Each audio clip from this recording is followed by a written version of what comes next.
আজকে নিয়ে চলে এসেছি আমি সপ্তমীর ভিডিও। সপ্তমীর দিন রাত্রিরে মা বাবার সাথে বেরিয়ে কোথায় ঠাকুর দেখতে গেলাম, কি কি করলাম, কি কি খেলাম, সবই আছে এই ভিডিওর মধ্যে।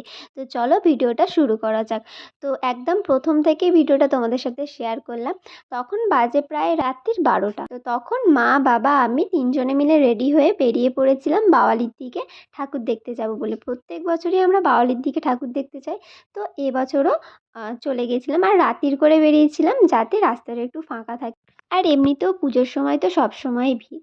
তো যাই হোক, প্রথমে আমরা ওদিকে গিয়ে অনেকগুলোই ঠাকুর দেখলাম। এবার আমি সব জায়গার নাম জানি না, তো তোমরা শুধু ওই ভিডিওগুলোই দেখো প্যান্ডেলের। আর ওদিকে কিন্তু প্রত্যেকটা প্যান্ডেল মানে থিম করেছে, কয়েকটা ছোট ছোট পুজোও হয়েছে।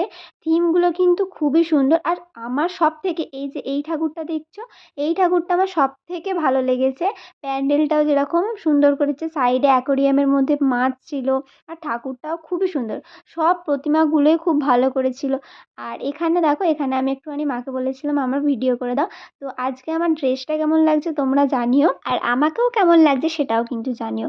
তারপর দেখো এখানে আরও কয়েকটা ঠাকুর দেখে নিলাম। আর এবারে আমরা যাচ্ছি হচ্ছে ফুলতলা। এইটা মনে হচ্ছে এই জায়গাটার নাম ফুলতলা।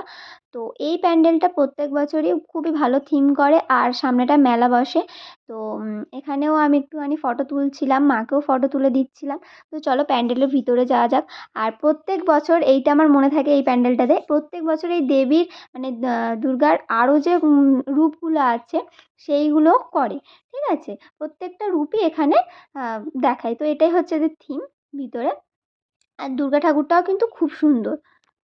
তো তারপর ওখান থেকে খেয়ে নিয়েছিলাম একটা কর্নেটো আইসক্রিম। তো ওদিকে সব ঠাকুর দেখা হয়ে যাওয়ার পর আমরা বাড়ি চলে আসি। আর বাড়ি আসার পথেও কিছু কিছু প্যান্ডেল দেখেছিলাম। তো আজকের মতন ভিডিওটা এতদূরই ভালো লাগলো অবশ্যই লাইক করে দিও, ফেসবুক থেকে দেখলে ফলো, ইউটিউবে দেখলে সাবস্ক্রাইব করে দিও। টাটা।